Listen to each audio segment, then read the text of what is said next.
saludarlos y a usted también, amigo televidente. Gracias por acompañarnos una mañana más en Giros.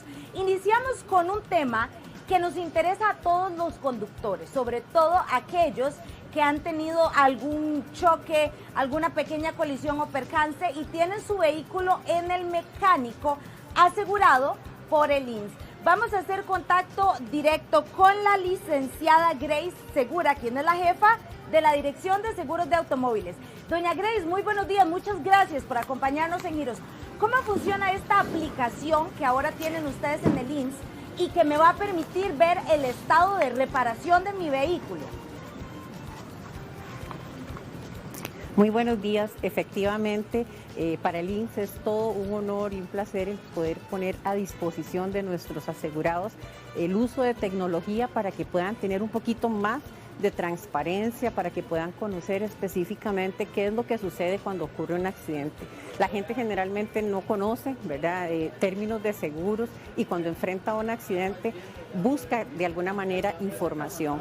Con el app 24/7 del INS, nosotros ahorita le estamos dando una facilidad a nuestros asegurados para que puedan tener el tracking de su siniestro y lo puedan visualizar.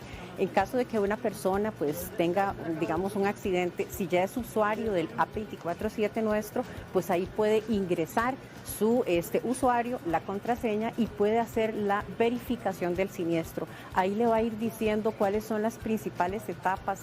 Son más o menos unas 6 etapas específicas desde la ocurrencia del evento. Posteriormente viene lo que es el análisis de del reclamo, la verificación de si su póliza cuenta pues con la cobertura, si el seguro está vigente al momento de que ocurrió el accidente. Después viene ahí otro puntito que es la valoración de los daños. El cliente va a escoger un taller que es de su preferencia y va a hacer la valoración de el vehículo. Posteriormente, el instituto va a hacer un análisis para determinar si ese reclamo se encuentra amparado por la cobertura que tiene el cliente y le va a mandar como una especie de presupuesto o lo que nosotros llamamos la cuantificación de los daños. Ahí le van a decir, vea, estas son las piezas que hay que cambiarle a su vehículo, esta es, digamos, las reparaciones o la mano de obra que se le va a gestionar, y posteriormente se le va a enviar, digamos, esa información. El cliente contesta, sí, estoy de acuerdo, me parece. El taller procede con la reparación del vehículo y se presentan todo lo que son los documentos a trámite. Esa es una de las secciones que el cliente va a poder ir viendo, ¿verdad? Conforme va a ir avanzando en lo que es la gestión del siniestro, va a poder ir viendo cada una de esas etapas. Posteriormente vendría lo que es, digamos, la presentación ya de los documentos para que se gestione el pago, y cuando sale finalizado es porque ya se hizo el pago del siniestro al taller o al cliente, dependiendo de cuál va a ser la elección que éste tenga. Es una forma simple, sencilla, de que el cliente tenga información de cómo está gestionándose la reclamación que nos presentó, sin necesidad de tener que llamar o andar averiguando. Simplemente desde la comodidad de su celular puede bajar en el app 24/7 la aplicación y puede ver perfectamente la gestión del siniestro. Doña Grace, si otro vehículo se vio implicado, es mi seguro, y además de arreglar yo mi vehículo, tengo que pagar los costes del otro vehículo. ¿Puedo también ver la información de los dos vehículos de manera simultánea involucrados en el siniestro?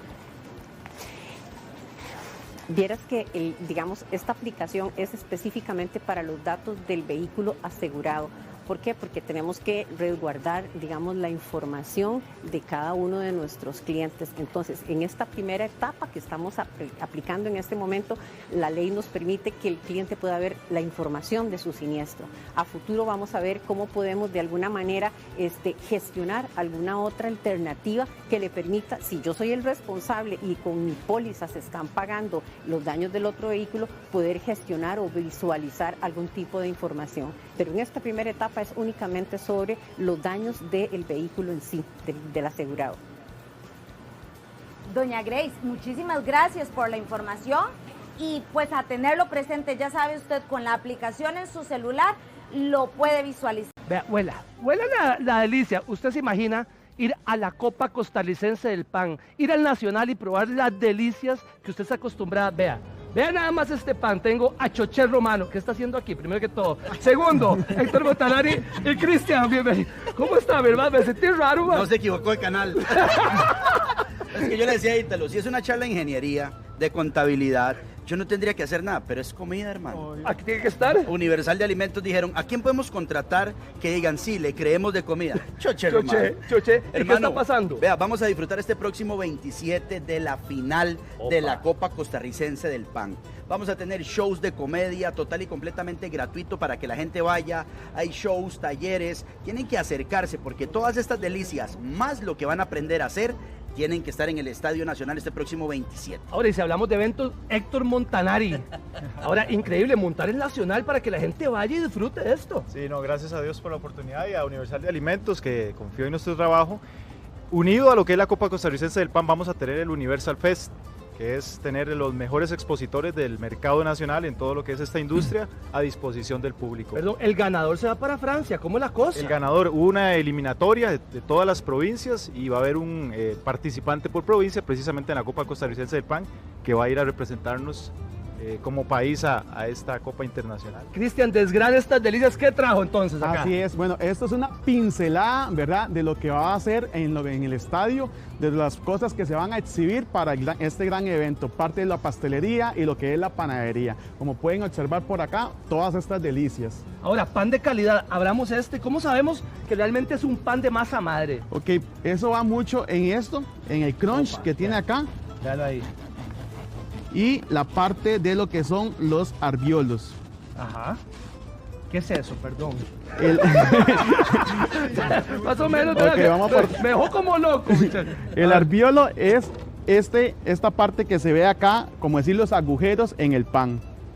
Eso significa los arbiolos del pan. Ahora, ¿qué hacemos si combinamos el buen pan con la buena comedia? Espectacular. ¿Sabe qué vamos a hacer?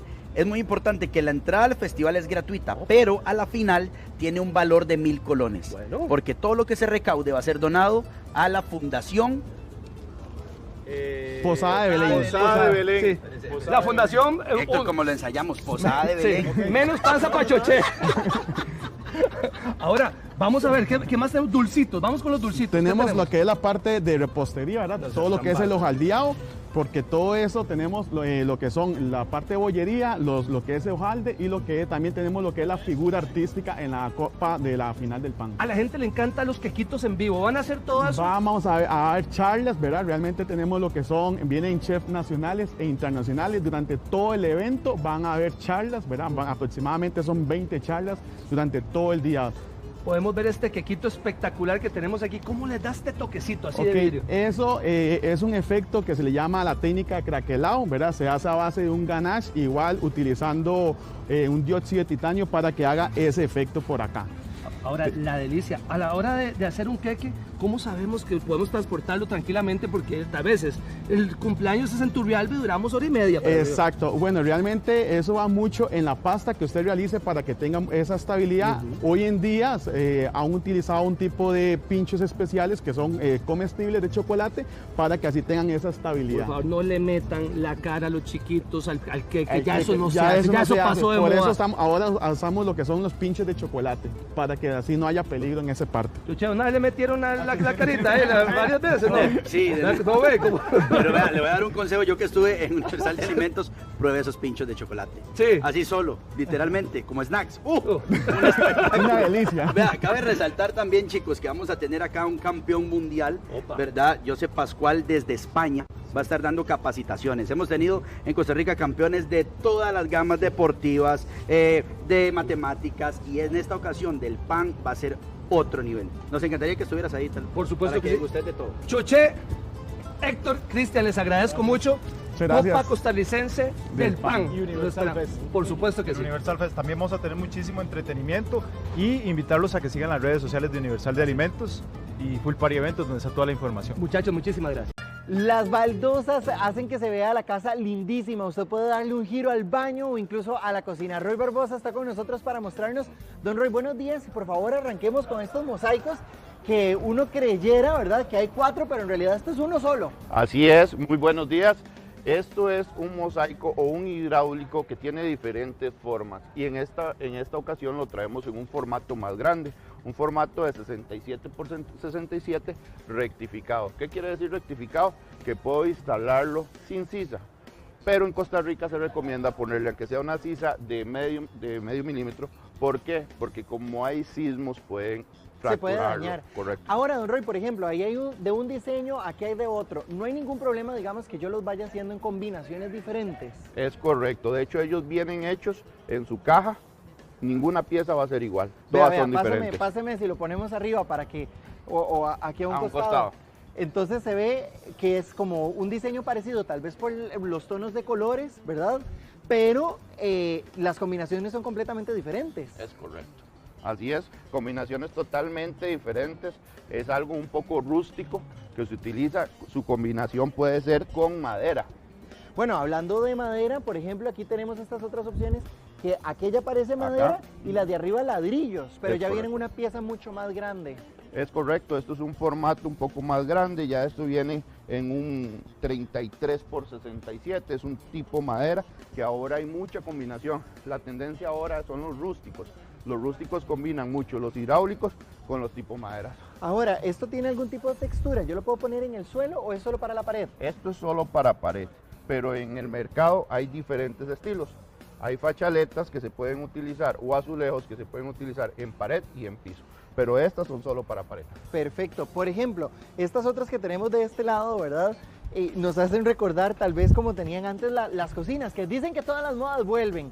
Y aquí hay diferentes diseños. ¿En qué parte de la cocina específicamente podríamos poner este tipo de azulejo que es como estampado? Ok, como lo indicas, es un poco más retro, entonces podemos utilizarlo. Generalmente ya el azulejo no se utiliza hasta el techo, sino lleva un borde, se pone, qué sé yo, 60 centímetros. Entonces, al borde de esos 60 centímetros utilizamos una fila de listelo o en combinación de dos colores. Si queremos un color oscuro abajo, un color claro arriba, en el medio utilizamos el listelo. Sí, me imagino que tal vez para el baño se pueden utilizar estos que son como más del mar y de repente para la cocina las frutitas o esto que es como un bodegón, ¿verdad? Que tiene como...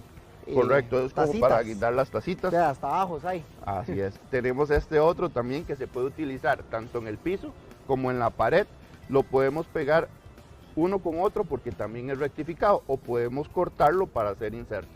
Ahora, cuando vemos esto en el piso, ¿usted se refiere al rodapié o hacer todo el piso de esto? No, hacer una combinación, digamos, tenemos un piso de un color en la cocina y otro en la sala, entonces podemos hacer el corte o el borde de la puerta con este en el piso. Claro, para que se vea decorado y hacer el cambio.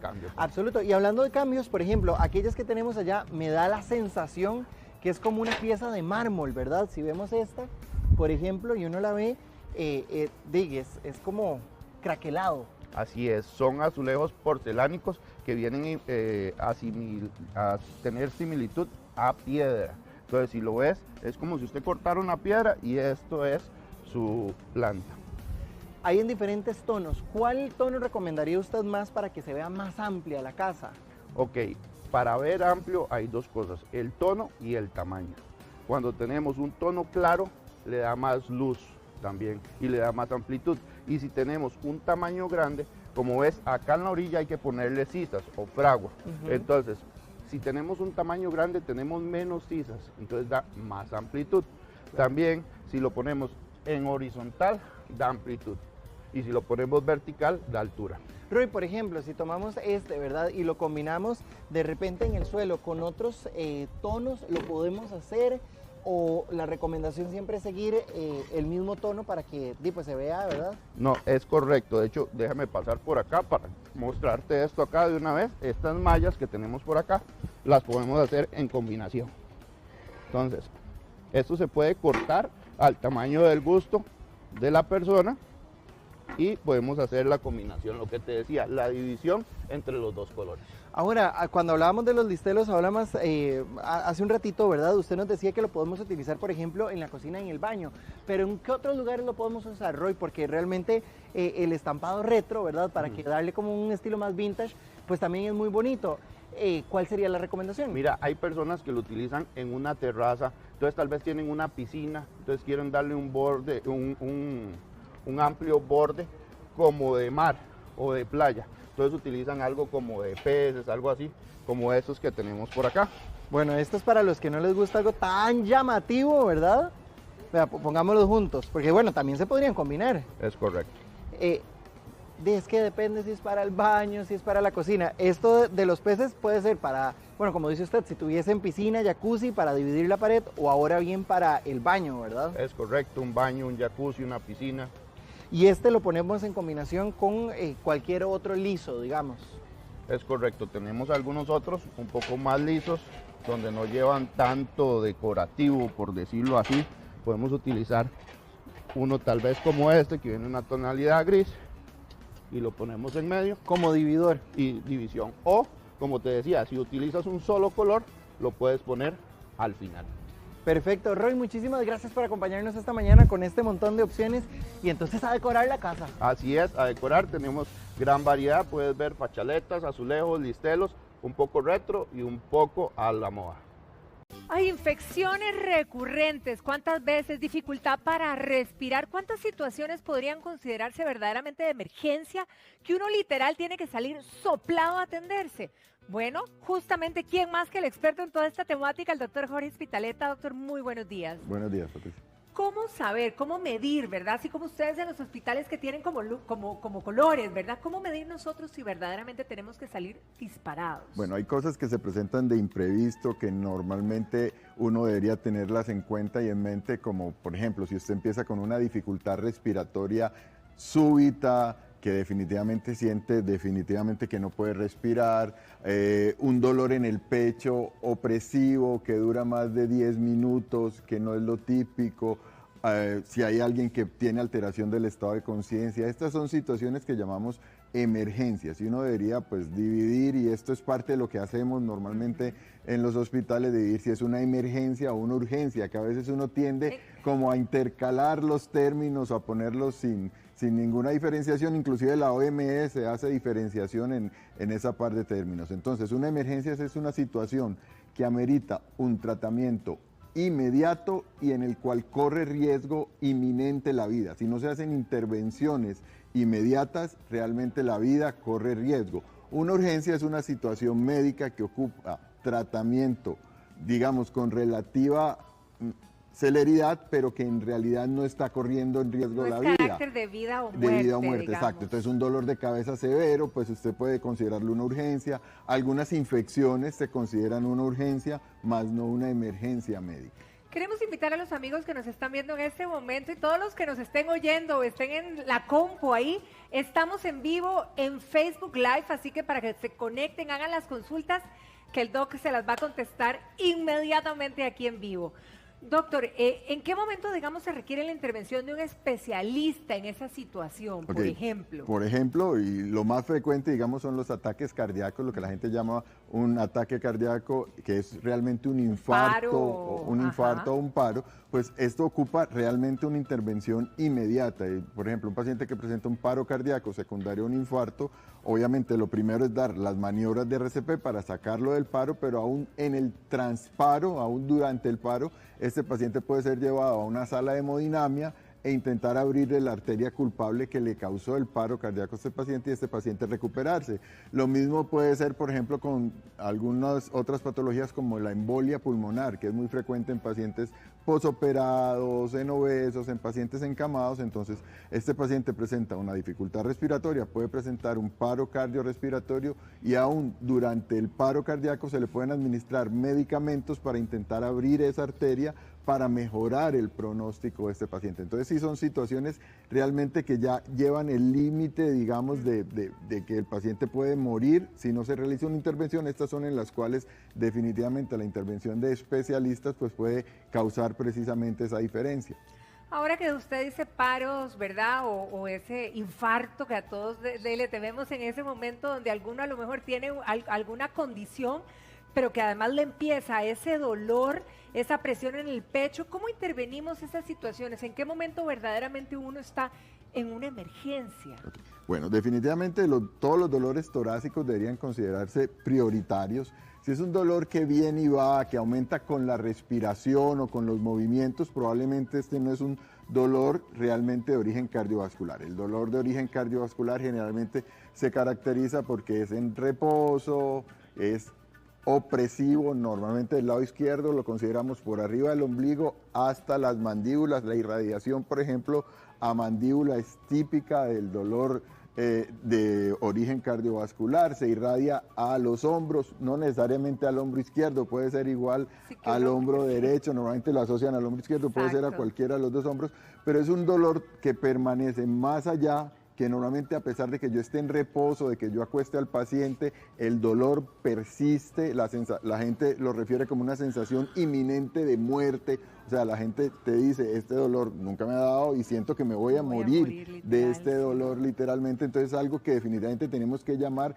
inmediatamente al servicio de emergencias para poder trasladarlo de manera rápida. Ahora, ¿un derrame cómo se comporta? Ok, los derrames cerebrales es otra de las patologías y que deberíamos más bien enseñar inclusive mucho más que los infartos, porque el tiempo de acción en los derrames cerebrales es mucho más corto que en los infartos. Entonces, cualquier persona que presente alteración del estado de conciencia, que presente dificultad para hablar, dificultad para mover la mitad del cuerpo, o que la mímica facial, que ustedes lo pongan a sonreír o a cerrar los ojos, la mitad del cuerpo, la mitad de la cara no se mueva, estamos ante la posibilidad de que el paciente esté haciendo un derrame cerebral y este paciente debe ser conducido de manera rápida y no solo de manera rápida a cualquier sitio, sino a un sitio donde se puedan hacer una serie de estudios que puedan definir que le podamos dar el tipo de terapéutica que ya está autorizada para abrir ese vaso sanguíneo. Entonces,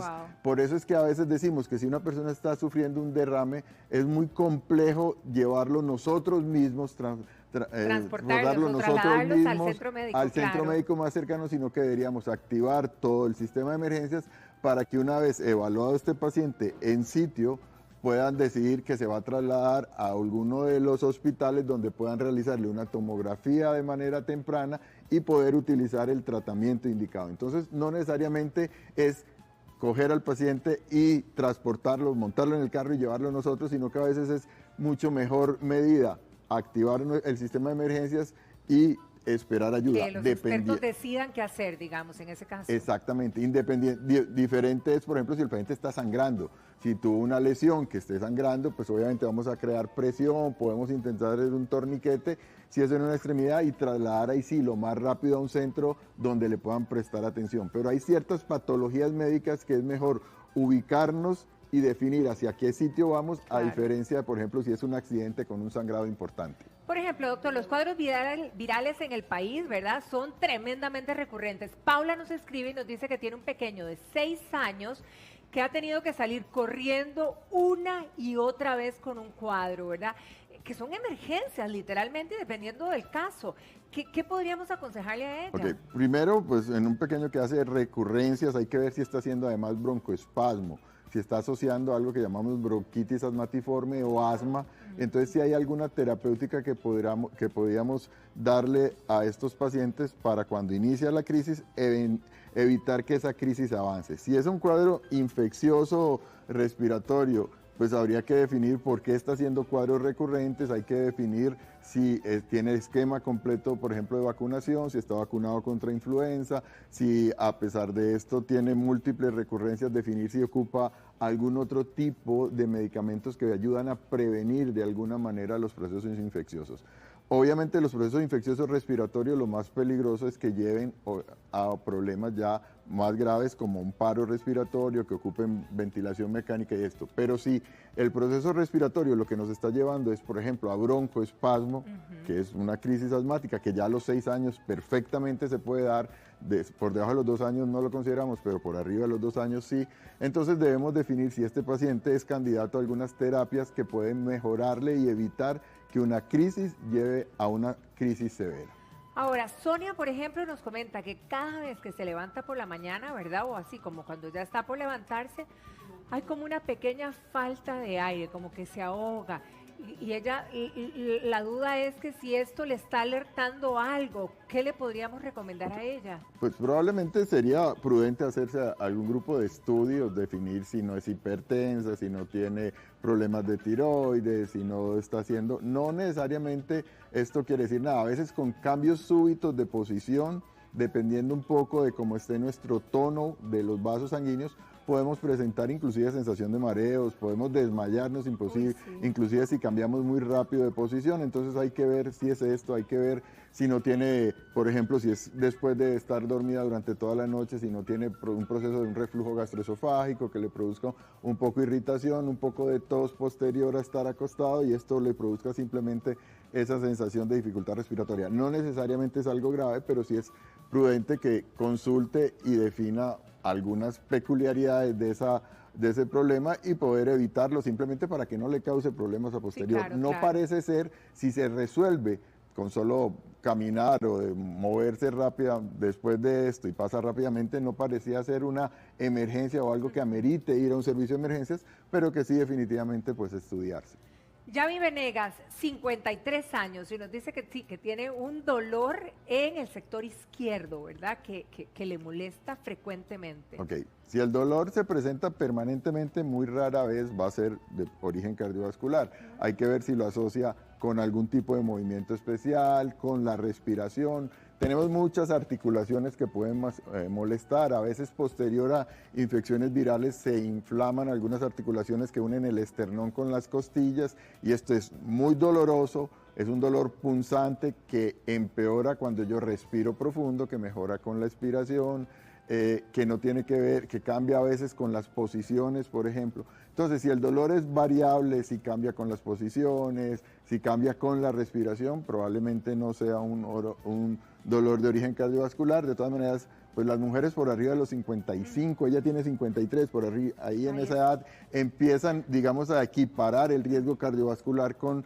los hombres, entonces debería pues sí definir si no es hipertensa, si no tiene un trastorno de lípidos, hay que ver la historia familiar de ella, si tiene familiares mujeres que hayan sufrido de eventos cardiovasculares, y entonces sumando todas estas factores, podemos definir si este dolor es de riesgo o no. No todos los dolores torácicos son una emergencia, pero sí hay que saber definir, como les digo, el dolor torácico de origen cardiovascular normalmente persiste, a veces se inicia con el esfuerzo, pero persiste en el reposo, dura más de 10 minutos, es opresivo, es muy agudo, se irradia normalmente a mandíbulas y tiene esa sensación que todos los pacientes refieren que es una sensación de muerte inminente.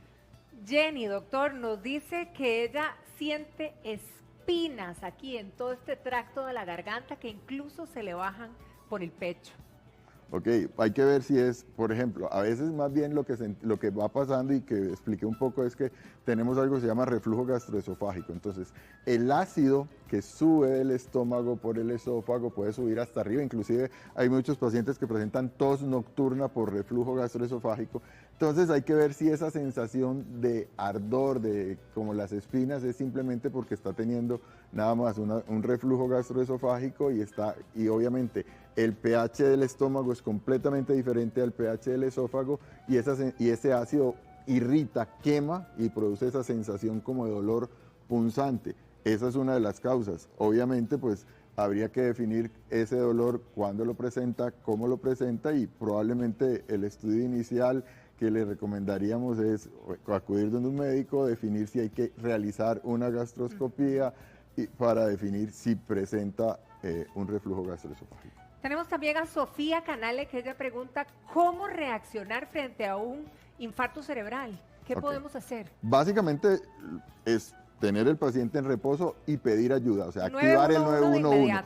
Esa es la prioridad porque es como nos van a ubicar, donde los vamos a tener que llevar para poder precisamente hacerle estudios radiológicos al paciente que nos definan que el TAC está normal, que la presión arterial no está muy elevada, puede estar elevada pero no muy elevada y con una tomografía normal nos va a permitir darle el medicamento para abrir los vasos sanguíneos si pensamos que está en una trombosis o si ha pasado más tiempo del prudente para el medicamento, ya ahora hay algunas otras terapéuticas de tipo invasivo por parte de los neurocirujanos o neurólogos intervencionistas donde pueden meter, así como hacemos en el corazón, abrir la arteria que tapa, pues también se pueden abrir las arterias que se tapan en el cerebro a través de procedimientos invasivos y ese sí tiene un poquito más de tiempo, pero tenemos un medicamento que funciona muy bien entre las 3 y 4 horas y medias iniciales del evento vascular cerebral. Entonces, si tenemos un derrame, esto sí es una prioridad, debemos educar a la población, así como todos sabemos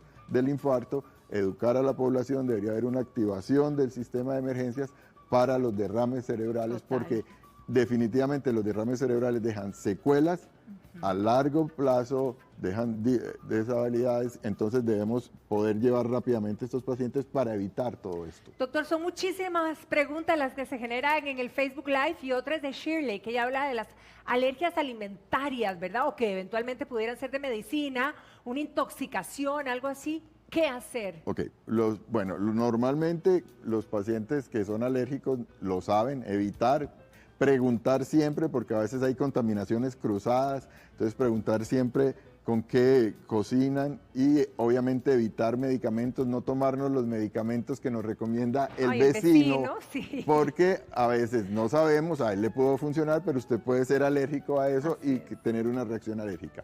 Hay algunos medicamentos que funcionan de manera muy rápida y es básicamente la epinefrina. Todavía en Costa Rica no tenemos algo que se llama el EpiPen, que es un lápiz de epinefrina que normalmente pues uno lo pudiera intentar conseguir fuera para tenerlo si somos personas severas, alérgicas. Claro. Definitivamente es una medida salvadora. Es como una inyección de insulina con una aguja súper pequeña que se aplica a nivel subcutáneo, que tiene una dosis única y que realmente salva vidas. Entonces, si son personas realmente alérgicas, pues la recomendación es probablemente ir donde un alergólogo, intentar conseguir una receta para poder tener la consecución de esto. Obviamente, pues hay algunos otros medicamentos por vía oral que no funcionan tan rápido como este, que son pues esteroides o antihistamínicos, pero lo más importante es que si somos alérgicos, obviamente evitar exponernos innecesariamente y ante una exposición, si sabemos que somos alérgicos, pues consultar rápidamente, porque entre más rápido se instaure el tratamiento, es más fácil cortar el ciclo que se desencadena de la reacción alérgica que esperar mucho tiempo. Doctor, lo voy a comprometer aquí en vivo porque hay muchas consultas en el Facebook para ver si está con un ratito y le puede contestar a nuestros amigos televidentes para apoyarlos en la temática. Claro. Doctor, sí. Muchísimas gracias, como siempre. Con gusto. Es un placer tenerlo aquí en casa. Que pase feliz día, doctor. Gracias. Los tratamientos actuales contra el Alzheimer avanzan y existen métodos que podemos utilizar para mejorar los síntomas. No se puede detener el deterioro neuronal, pero sí mejorar esos síntomas. Por eso invitamos el día de hoy a la doctora Silvia Josephine Hernández. Está con nosotros precisamente para darnos todas las indicaciones que necesitamos saber. Bienvenida. Muchas gracias. Neuróloga, doctora, cuéntenos cuáles son esos tratamientos que pueden mejorar la situación de las personas que están padeciendo Alzheimer. A grandes rasgos podemos pensar en dos tipos de medicamentos. Están los que son los inhibidores de una enzima que se llama acetilcolinesterasa. En ese grupo encontramos el donepezilo, la galantamina, la ribastigmina.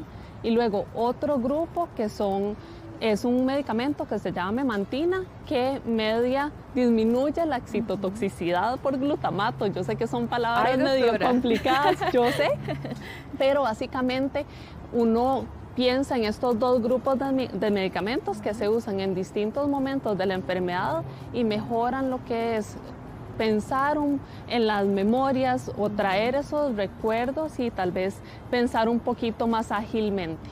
Doctora, ¿en qué momento es necesario empezar con el tratamiento?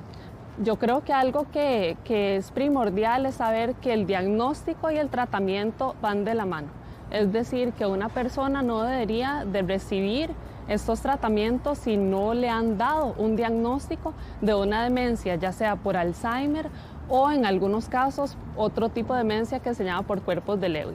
¿Por qué? Porque estos medicamentos son para estas enfermedades. Si alguien tiene otro tipo de demencia, más bien puede empeorar los síntomas. Claro, ahora doctora, ¿existen ejercicios que pueden ayudarles a las personas adultos mayores que están pasando por esta situación? ¿Cuáles son esos ejercicios? Sí, claro, todo lo que mejora la salud cardiovascular, es decir, todo lo que es bueno para el corazón, para el cuerpo, va a ser bueno para el cerebro. Entonces hablamos de ejercicios aeróbicos, ojalá lo que a la persona le guste, ¿verdad? Que si le gusta salir a caminar, a nadar, ¿verdad? Lo que se sienta feliz y ojalá como parte de un equipo. Eso sería lo ideal. Nos ayudaría bastante. ¿Cuáles son esas actividades que podemos tal vez realizar en casa, quizás en familia, para poder apoyar a la persona que está pasando por esta situación? Sí, claro. Bueno, yo creo que ahí hay 3 componentes, ¿verdad? Uno quiere estar socialmente activo, mentalmente activo, físicamente activo. Entonces, si podemos incorporar las 3 cosas como familia, eso sería lo ideal. ¿Cómo podemos incorporar el abecedario para ayudar a los adultos mayores en este proceso?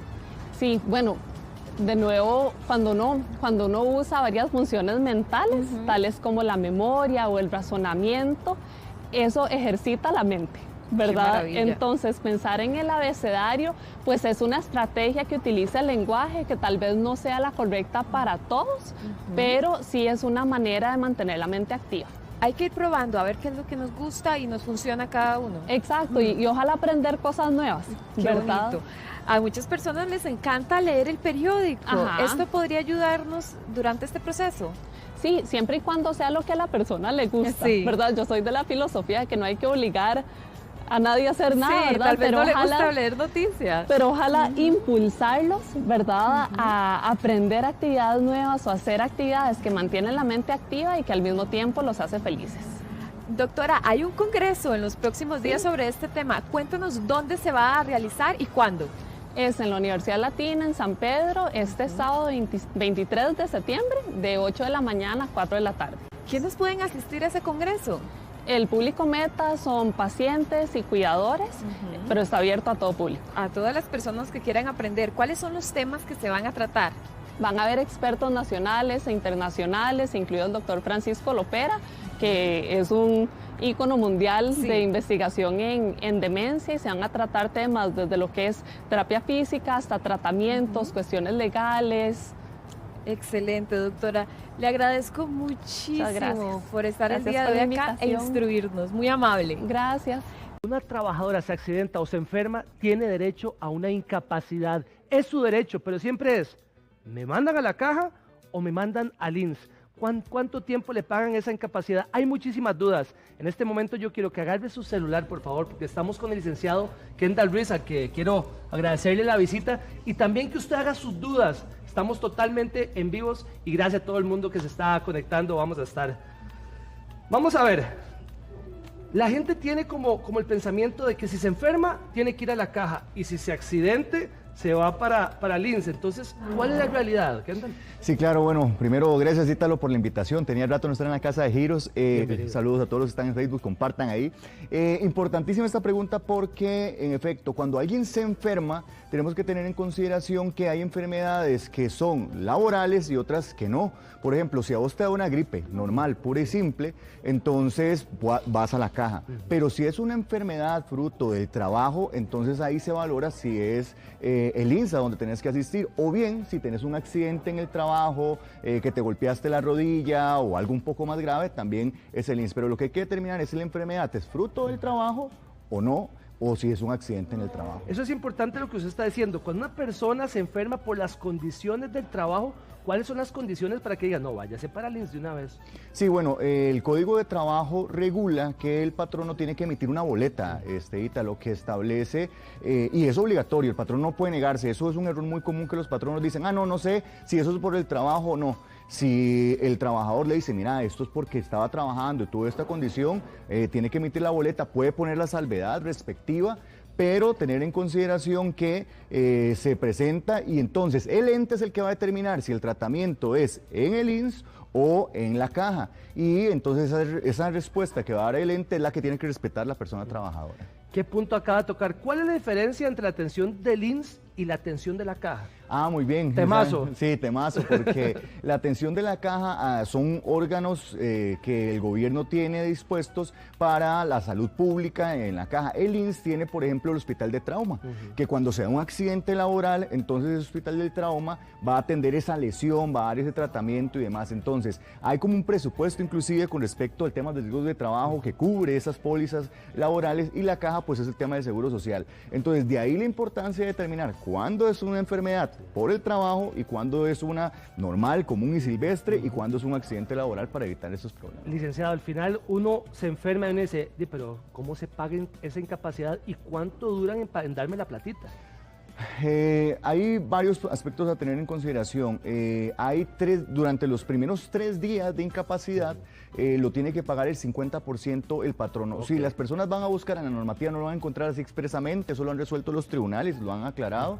De igual manera pasa con el Instituto Nacional de Seguros, y luego de que sea una incapacidad por más de 3 días, entonces hay un subsidio o una incapacidad que da la caja, que es por 60%. Igual el INSS también hay una variable que va a depender de la cantidad de tiempo que esté la persona incapacitada. Cuando no superan los 3 días, es algo rápido, ¿cómo se hace ese trámite? Sí, eso es bastante sencillo, porque la persona le muestra al patrono el tema de la incapacidad, sea con la caja o con el Instituto Nacional de Seguros, y entonces el patrón está en la obligación de pagar ese 50% del salario de esos 3 días. Si excede, entonces el patrono no paga esos días, y al quien le corresponde hacer esta gestión del pago es al ente, sea el ente asegurador, el INSS o la caja, y entonces el trabajador sí tiene que hacer la gestión directamente ante esas organizaciones. Kendall, esto tiene que tener claro porque tenemos muchísimas dudas en nuestro Facebook Live. Después del tercer día, ¿qué pasa entonces? ¿A quién le cobro? Claro, después del tercer día, entonces nosotros tenemos que ir a, por ejemplo, a la caja, y las oficinas administrativas o las oficinas que sea la sede regional donde esté la persona, o el Instituto Nacional de Seguros, y decirle, mira, me incapacité por tantos días, esto es la incapacidad, igual para el tema del reclamo del pago, pero igual por aquello, para que las personas estén tranquilas, el patrono reporta mensualmente eso. Entonces también el ente recibe el reporte y dice, ok, esta persona estuvo incapacitada por 5 días, por 6 días, pero si acaso no le hacen el pago, reitero, vayan a estas oficinas para que les hagan el giro respectivo. Kendall, en esto hay muchos bemoles, porque hay muchas personas, y se han dado casos, que tal vez mejengueando o salieron de la casa, se resbalaron, se les fue la rodilla, y dicen, no hombre, yo llego a la empresa y me tiro ahí, y ha pasado. ¿Qué pasa con eso? Las personas que tal vez usan o utilizan esa trampa. Sí, digamos que un ítalo con H, ¿no? Sí, ¿verdad? Mejor ese no, ese yo no hago eso, Dios guarde. Jugando un partido de fútbol y llega y le dice al patrono, vieras que es que me golpeé la rodilla entrando al lugar de trabajo y entonces requiero que me cubra. Es muy importante que los trabajadores tienen que decir la verdad siempre, porque si mienten, podrían ser inclusive hasta despedidos, porque en materia laboral hay algo que se llama buena fe, y eso por aquellos de las personas que quieren buscar, eso está en el artículo 19 del Código de Trabajo, y la buena fe tanto es del patrono con los trabajadores como los trabajadores con el patrono. Entonces, si mienten, entonces podrían ser despedidos sin responsabilidad patronal. 1, 2, si de repente igual solicitan la boleta y el patrono tiene dudas, en la boleta tiene que indicar que tiene dudas de cómo se dio este incidente, pero la tiene que emitir, y ya le va a corresponder al ente respectivo, en este caso riesgos del trabajo, asegurador, decir te cubre o no te cubre. Igual si la persona no está de acuerdo con la resolución del INSS, por ejemplo, puede reclamar a un juzgado para ver cómo opera esto. Licenciado, le empezamos a ayudar a las personas en nuestro Facebook Live. Tenemos a Carol Hernández Ramírez, le mando un fuerte abrazo. Vea que una pregunta, después de una incapacidad, ¿cuánto tiempo me pueden despedir? Es una súper pregunta, porque el artículo 404 del Código de Trabajo te enlista 14 razones por las cuales podría ser una práctica discriminatoria. Dentro de esas 14 establece condición de salud. Yo siempre he recomendado a los patronos que si van a despedir y si ellos dicen, no, mira, es porque viene una incapacidad, no lo hagan. Porque ya los tribunales han condenado a patronos por decir que es una práctica discriminatoria porque la persona viene en la incapacidad. Ahora bien, si hay una razón de peso, por ejemplo, que hay un recorte personal grande o que tienen que terminar un proyecto, entonces eso tiene sentido y no es discriminatorio, pero no hagan eso de despedir después de que la persona viene en la incapacidad, salvo por motivos objetivos. Don Jorge Vargas, le vamos a ayudar, y vea qué buena pregunta y vea cómo trabaja él. Yo trabajo 6 días seguidos, descanso 6. Si me incapacité 2 días, entre los 6 días laborales termino luego mi turno. ¿Cuántos días de descanso o cuántos días tengo que hacer para terminar mi ciclo de 6 días? O sea, ¿de dónde arranca? Sí, claro, qué buena pregunta, don Jorge. Hay que revisar muy bien tu contrato de trabajo, eso es importante porque con la pregunta es muy abierta. Ahora bien, lo que determina nuestra norma es que después de 6 días laborados usted tiene un día de descanso. Pasa que usted tiene 6. Entonces, al tener 6 días de descanso, su rol es un poco distinto. Entonces, no se podría determinar de que arranca un día, arranca otro, habría que ver cuándo comienza, inclusive hasta qué horas comienza. Lo bueno, por lo menos, que usted tiene en consideración es que se están cumpliendo, que después de 6 días laborados tiene un día de descanso, y eso es lo que por la normativa se tiene que establecer. Bueno, tenemos a Vanessa. Vanessa se ha tenido que incapacitar varios días ¿verdad? Ya se le han juntado casi que 16 días entre incapacidades y ella lo que teme es que cuando vuelva la vayan a despedir. Sí, Vanessa, bueno, es importante que no la pueden despedir por estar incapacitada y tampoco la pueden despedir durante la incapacidad, Ítalo, eso es súper importante, sí, salvo que, y ojo, personas, ustedes están incapacitados, sea por riesgos del trabajo, por enfermedad laboral o por algún tipo de enfermedad, y les dicen reposo, no vayan a una fiesta, no vayan a la playa y demás, porque cuando sea una razón de estas, entonces podrían ser despedidos, pero si el médico le dice, porque hay condiciones de salud como por ejemplo una depresión o algo, y le dice, mira, sí tienes que viajar, tienes que ir fuera del país o tienes que ir a tal lugar para un tratamiento, pero tiene que estar médicamente fundamentado. Sí, para... Si lograban una fiesta, se pasó en todo, ¿verdad? Exacto, exacto, pero si el médico le dice, porque es un tema psicológico y está incapacitado por eso, mira, salí, y lo sube en las redes sociales, por ejemplo, tiene que el patrono saber eso y no lo podría despedir porque es algo que el médico le está diciendo que tiene que realizar. Ahora, también otra duda de Vanessa, ella tiene 16 días y ella ya volvió a su trabajo y ella dice, bueno, ¿y cuándo me pagan la platita de mi incapacidad? Claro, este tema de la incapacidad lo tiene que pagar o el INSS o la Caja Costarricense de Seguro Social. Ese trámite administrativo ellos lo deberían de pagar dentro del mes, después de que ella vuelve de la incapacidad. No debería ser más de eso porque si no le está generando un gran problema económico, como bien lo mencionas. Y además de que no les llega todo el salario, les llega un porcentaje que es un 60% aproximadamente, eso es variable, pero tiene como ese mes después que ella vuelve de la incapacidad. Bueno, ayudémosle a María. María está embarazada, ya va a su licencia. Okay, eso es distinto. Y entonces ella es trabajadora independiente, entonces dice, bueno, ¿cómo le pagan esa licencia? Uy, María, bueno, importante, qué bueno que es trabajadora independiente, y ojalá que esté asegurada por el monto que realmente gana. Okay. ¿Por qué? Porque los trabajadores independientes, el monto es variable, o sea, hacen su esfuerzo para estar en la calle y lograr ganar algún monto, entonces, igual tienen una licencia, la licencia cubre un mes antes y 3 meses después de el parto, y a quien le corresponde pagar esa licencia es a la Caja Costarricense de Seguro Social, y es importante tal vez tener en consideración, Ítalo, que eso va a ser con respecto al monto que ella reporta como trabajadora independiente, y ese monto lo reclama igual ante las oficinas administrativas de la Caja y ellos le tienen que girar a una cuenta que ella establezca para ese pago. Vea lo que le está pasando a don Gerardo. Don Gerardo, él tiene guardas de seguridad, uno se le incapacitó y se fue por la sabana y lo vio trabajando en otro lugar. ¿Qué le puede pasar a ese muchacho?